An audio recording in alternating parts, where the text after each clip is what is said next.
This is season number 1 of Crappie Talk Live, presented by One Standard. CTO is presented by One Standard. One Standard, fish better. BEATDOWN Outdoors, you can't beat a beatdown. Power Brakes, next level boat control. Power Fishing, where power meets the water. And Cyclops Jigs.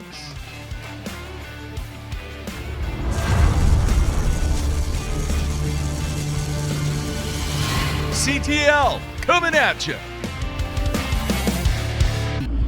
Well, we did it. We made it through episode 1 of Crappie Talk Live. Thanks for all the comments and feedbacks. Like I said, this is kind of a passion project for me. It's kind of a business as usual for Zeke. I love it. I love it. Having a great time. It's giving me rejuvenated energy to get out here and crappie fish. All right, so we kind of did the early season roamers. We've had a cold snap in this part of the country where we're at. We're on a lake that we haven't been on for a long time. Zeke said he hasn't been here in about 3 years, so we're going to kick things right off the bat. On episode 2, we're going to talk about catching roamers. Floaters, roamers. How is that how you describe it, Zeke? Roamers is exactly what we started calling them years back. Sniping bogeys is also another term that we use. We're going to snipe some bogues today out in open water. They're not on anything, hopefully floating between 6 to 12 foot deep and who knows, 20 foot of water or so. We're going to start it right off the hopper. We haven't even dropped the trolling motor yet. There it is. You're going to see how we go about finding these roamers, these floaters. I call it hunting Easter eggs. I love that. Pumpkin patch, any of that stuff. Crappie Talk Live episode 2 starts now.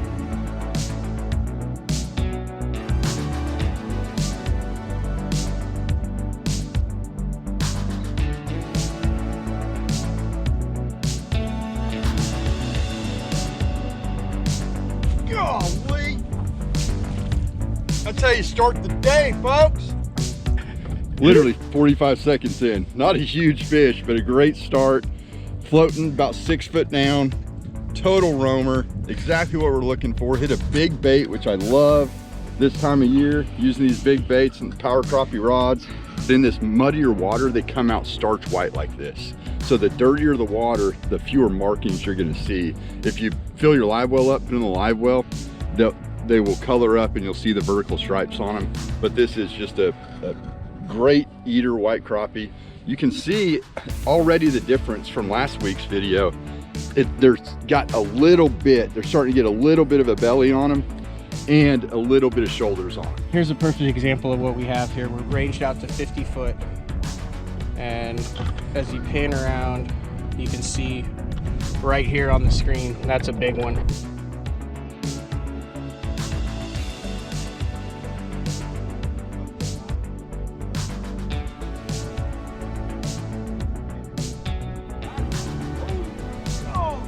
Oh no, it was a big one.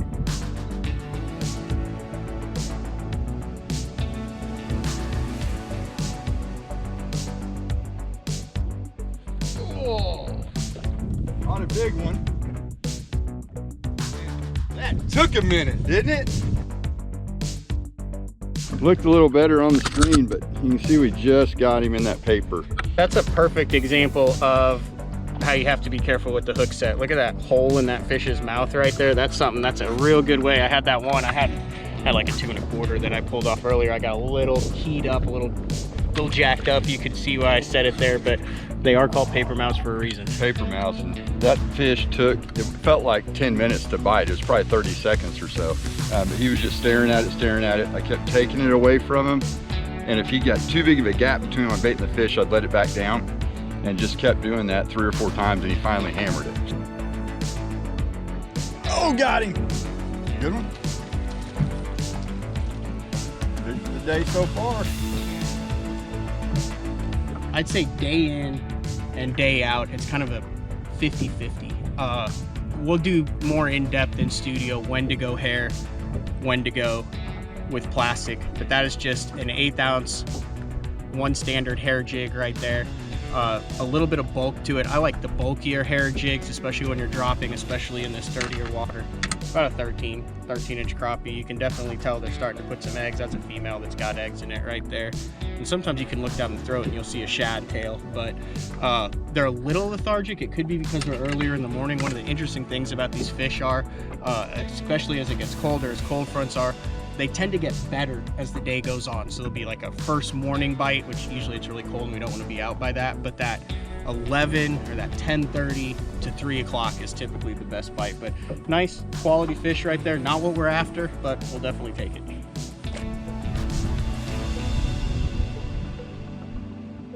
Oh, short struck.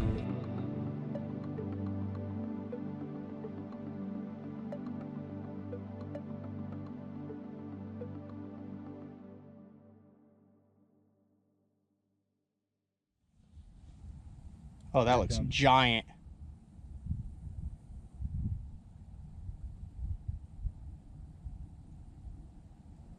Oh, short struck me again.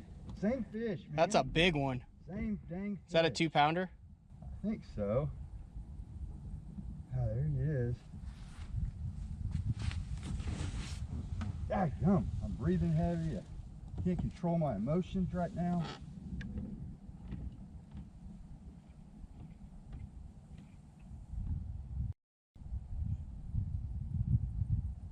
I don't know if he'll do it a third time.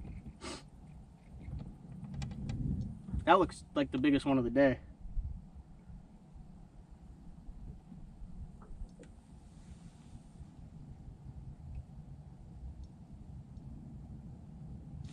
Got him that time, Matt. Oh yeah. So it's a good fish. It's probably a 160-ish, 170-ish fish. But the cool part is he bit 3 times. 3 times. We moved up really shallow. I think that's where these fish are right now, in the shallow water, chasing that the warmest water they can find. They'll probably move out to the deep stuff later in the day. But guys, that gets my adrenaline going. So fun. He short struck me twice, and finally on the 3rd time, I was able to stay on him with the live scope transducer because of those power breaks back there. But fun fish to catch. These crappie, if they miss, they'll bite again. All right, in episode 1, Zeke talked a little bit about the breaks. Not necessary to catch fish, makes your life a whole lot easier when we're out here. These are called the My Power brakes on the back, and if you go to the back, all they are 40-pound thrust trolling motors that are connected to the power poles. You come up and you hit your power pole button right here. You stop those brakes. They're about 3 foot under the surface of the water. Now this is where the magic really happens. We come back up to the front, and this is just a foot pedal that is installed here. So when we're trolling and going forward and you want to stop, you can hit it and you start going backwards. It's literally like power poles except for open water. They're power brakes. They're based out of Oklahoma too, and actually when Zeke was in studio for a BTL, you were telling me about these things 3 years ago, and I said, dude, we need to use those in the bass world. At the time there were like 1 or 2 guys that were using them, but really cool feature, especially when you get out in the ripple. You can fish a lot faster, you can cover a lot more water. Instead of going over the fish, you can just stop, stay 15 feet behind them, and drop that big power tackle rod on it. And you keep that transducer on the fish instead of having to flip that front trolling motor around and lose sight of your target. It stays on the fish. Guys, check out power brakes. They are a game changer, literally.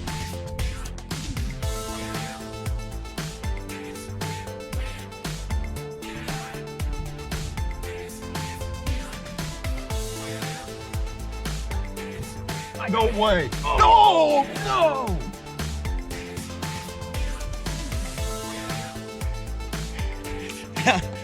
That is such a cool sequence right there. Even though we lost that fish, it's probably about 1.75 pound fish. That fish hit with my weight above the water. That fish was probably 6 inches below the surface.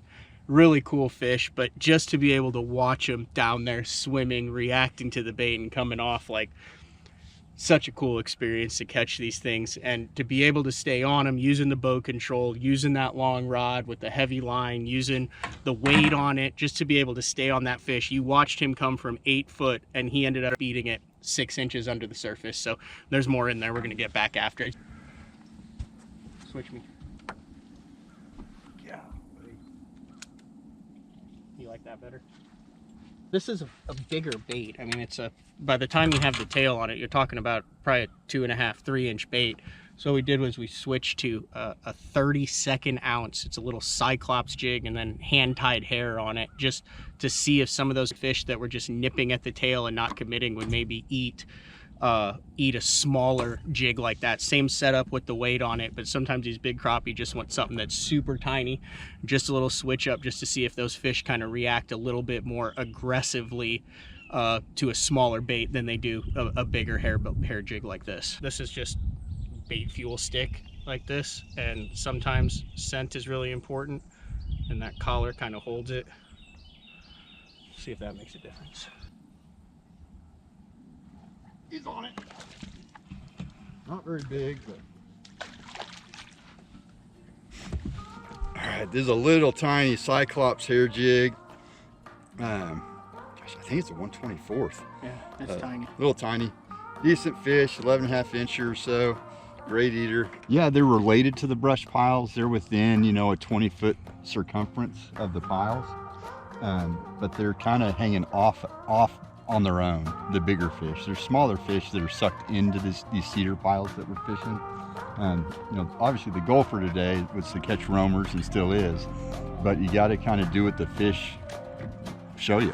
I mean, that's what we're looking for, isolated, one-off fish. We're seeing some little wolf packs of fish, 3 or 4 together. They're really small crappie. But what we're looking for are those big silver dollars on the screen.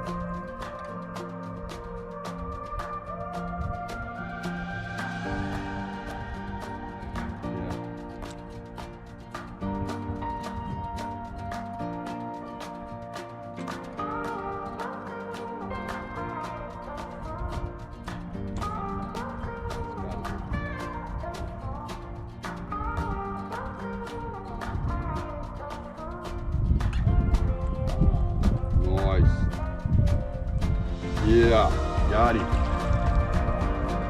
That was a shallow one. Nice fish though. 130, 140.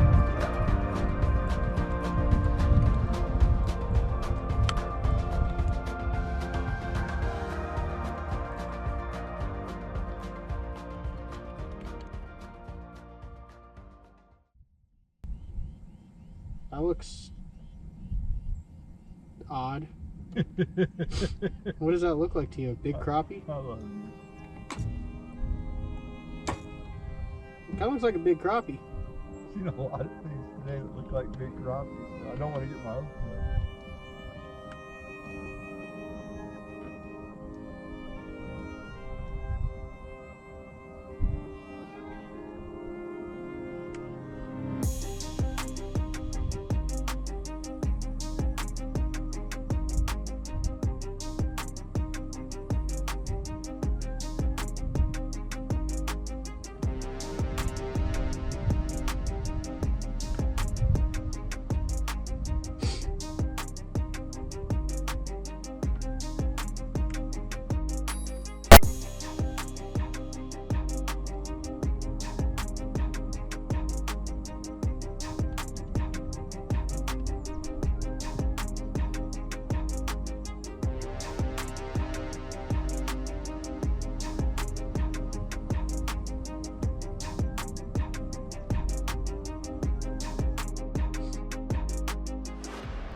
Oh my God.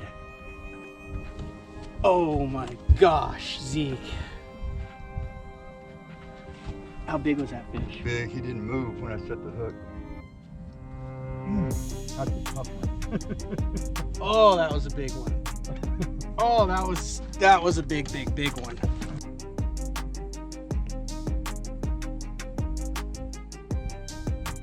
that a big one right Right smack in the middle, dude. That's the one I would target. Oh, you ran him out of there. He's coming.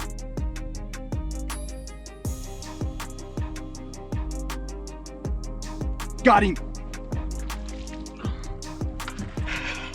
That was sick. So I floated that over that fish, and then he came out of the brush pile and got him. Yeah, that is, look at it. Just a fatty. That's a crappie. Yeah. That's a big crappie.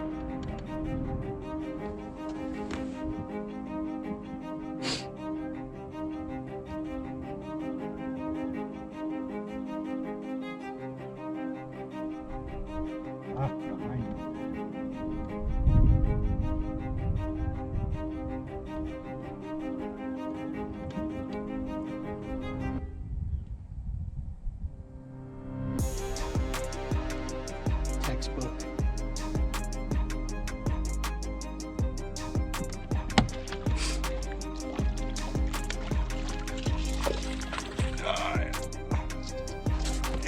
Sorry. That was textbook.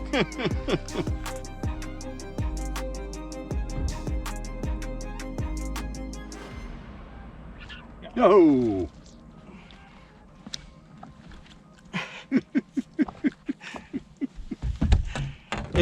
They're oddly finicky today, but I mean, we're putting together a nice little bag. Is that a megalodon? It has potential.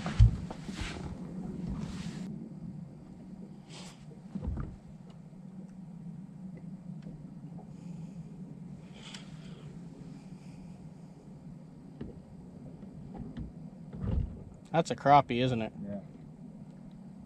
Yeah.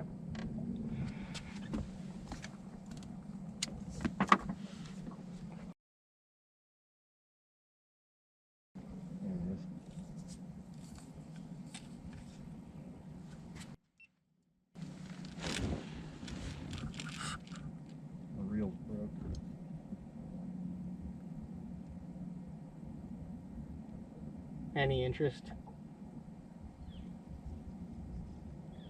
Let's find out.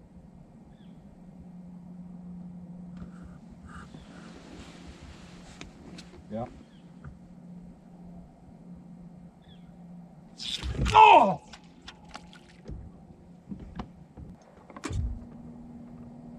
God, he hooked up too, didn't he? Yeah. Yeah, he felt the steel. I thought he was all there, dude. He was for a second. Yeah. Another one's fixed. Oh my God, that's him?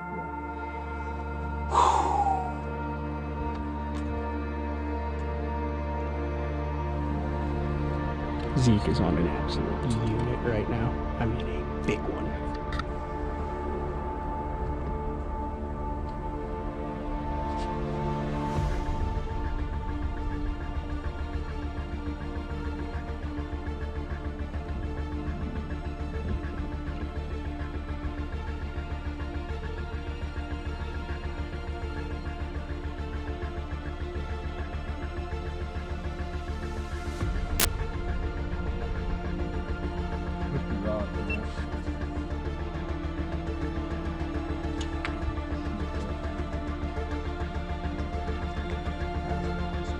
That might be a 2 3/4.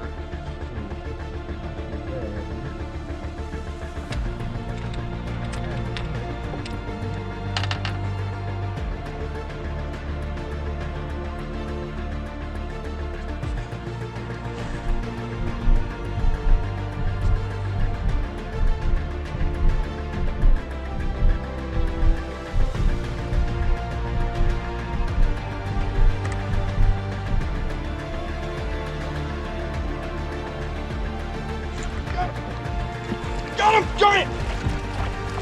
Giant! No! I'm an idiot. How big? Giant. 270? That's on me. What happened? I had the rod behind my back and I couldn't get to crank the line up. Oh, and I couldn't man. hook with him. And that's what we were looking for.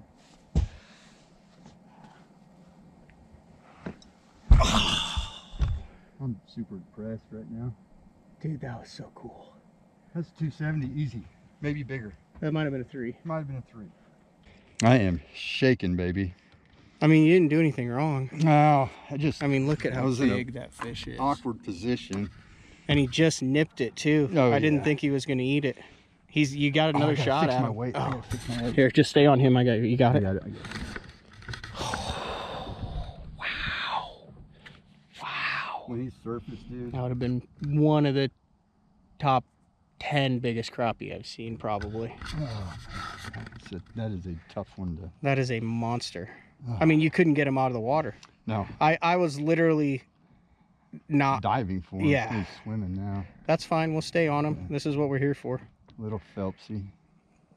He'll stop. I mean, they're not the brightest crayons in the box. You are shaking. I told you.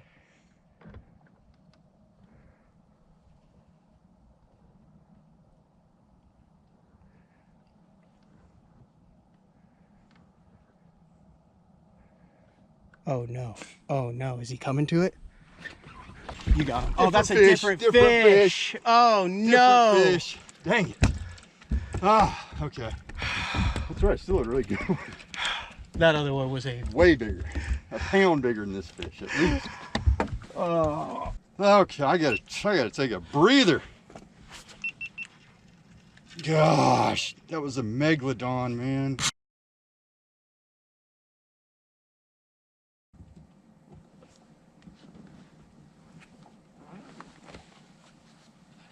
You gonna find out?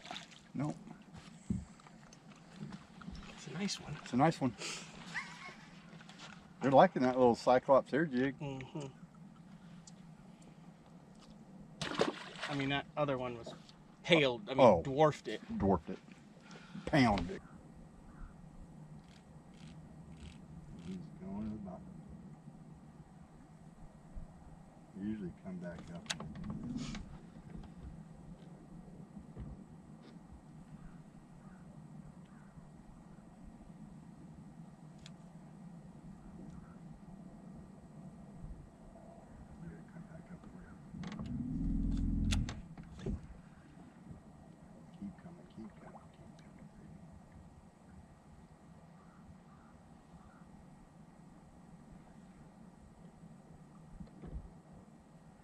Definitely a crappie. Oh yeah. Good one too.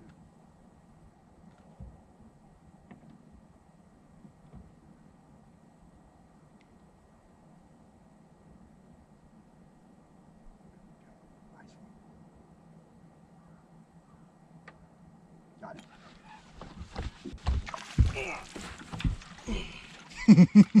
That was sick, because that fish was 5 foot down under the boat, then went down to the bottom in 15 foot of water, and then came back up to 16 foot and then hit it. Look how pretty and iridescent that fish is. It's a gorgeous fish.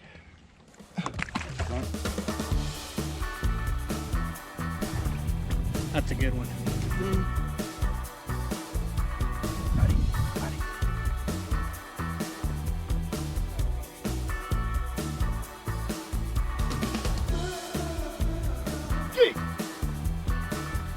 That little Cyclops air jig, man, they are loving it.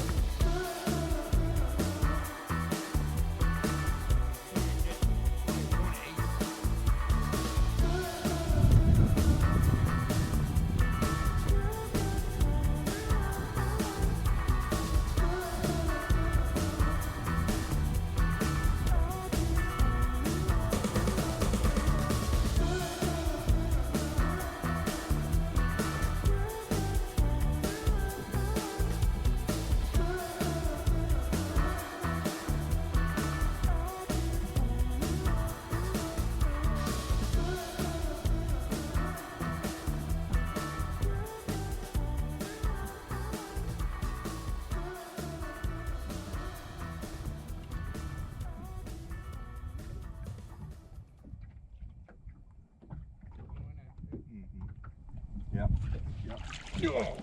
Mondo? Good one. Oh, good one. Dude, that was sick. That fish was like an inch below the surface. That was wild. So as it gets later in the day, these fish are getting way more active. We've caught quite a few in that 160 to 180 range, but that fish was literally 6 inches below the surface. You can see that on the scope there. I mean that far under the surface, over 10 foot of water. It's amazing you can't see these fish.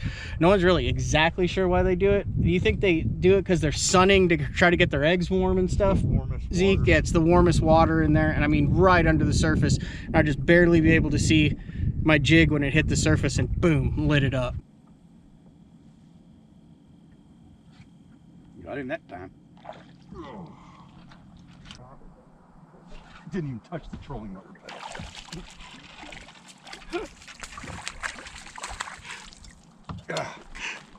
Same size. You could stay up there. Huh? You can stay up there. You literally. I didn't even touch the trolling motor pedal. I just got to catch that one. You go, okay. All right, we are wrapping things up for the day, and it was a pretty darn good day. We caught an absolute pile of 160 to 180s. We had a couple of really good chances on floaters. We were kind of thinking that those fish, and Zeke is on one right now, we were kind of thinking that those fish would be floating a little bit more than they were out here, but they had 55-degree water still. I mean, I'm in a short sleeve shirt now at the end of the day, so a little bit colder for that, but we did catch some really good floaters. We caught probably 30 over 1.5 pounds today. Really quality day, released all of those fish, but when it came to floaters, we had pushes, we had fish on the bottom, we had high fish, we had mid-water column fish, we had a bunch of different ways that we caught them today, which is kind of what we were after. So all in all, really fun day of crappie fishing, Zeke. Had some mishaps, didn't totally fish clean, but that's all part of it, and hope you guys enjoyed the video. Where's that one that you're trying to catch? I can't find it now. Well, catch him so we can close the video. Literally, I got on a fish and then pulled the video camera out so you could end on another 170, and now That's my bad. he's gone. I'm a little tired. Not quite as accurate. All right, hope you guys are enjoying Crappie Talk Live as we kind of teach you how to hopefully catch some of these fish on a fishery near you. Big bodies of water, small bodies of water, all of it. Let us know what you think, your feedback, what you want to learn, what we're not making clear, what you're really enjoying that we're doing. We want to hear it all. It's kind of a new endeavor, and there's not really a path to do it. We're kind of making our own path. So, all right, thanks for a fun day on the water. Blazing a trail, ladies and gentlemen, and having a lot of fun doing it. Appreciate you.